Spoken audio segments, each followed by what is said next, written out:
आता पाहूया टॉप 9 महत्त्वाच्या बातम्या।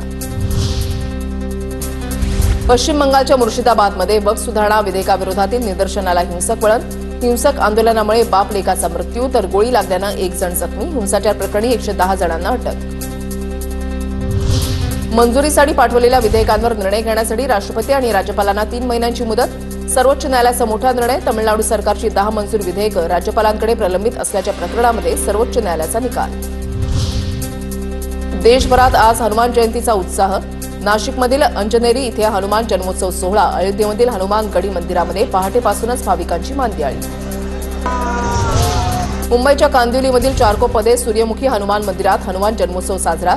महाराष्ट्र लिटल चॅम्प विजेती गौरी गोसावीच्या मधुर आवाजामध्ये भक्तिमय गीतांचं गायन। अष्टविनायकसह 5 मंदिरामध्ये वस्त्रसंहिता नियमावली लागू। मोरगावचा मोरेश्वर, थेऊरचा चिंतामणी, सिद्धटेकचा सिद्धिविनायक मंदिरात नियमावली लागू। मंदिराचे पावित्र्य राखण्यासाठी तोकडे कपडे परिधान करून दर्शनासाठी न येण्याची विनंती। पश्चिम किनारपट्टीवरील माशांच्या संख्येमध्ये घट झाल्यानं मासेमारी 90 दिवस बंद ठेवा। महाराष्ट्रामधील मच्छीमारांची गुजरातच्या मत्स्योद्योग आयुक्तांकडे मागणी। मत्स्य व्यवसाय मंत्री नितेश राणेंचीही भेट घेणार। वन खात्याच्या ताफ्यामध्ये लवकरच नव्या वाहनांचा समावेश करणार। त्याचबरोबर नवी शस्त्रही वन विभागामध्ये समाविष्ट होणार। वनमंत्री गणेश नाईक यांची घोषणा। मनसेच्या इशाऱ्यानंतर मेट्रोनं चूक सुधारली। सिद्धिविनायक मेट्रो स्टेशन बाहेरील नाव इंग्रजीसोबत मराठी। मनसेकडून पत्रव्यवहार करत दिला होता इशारा।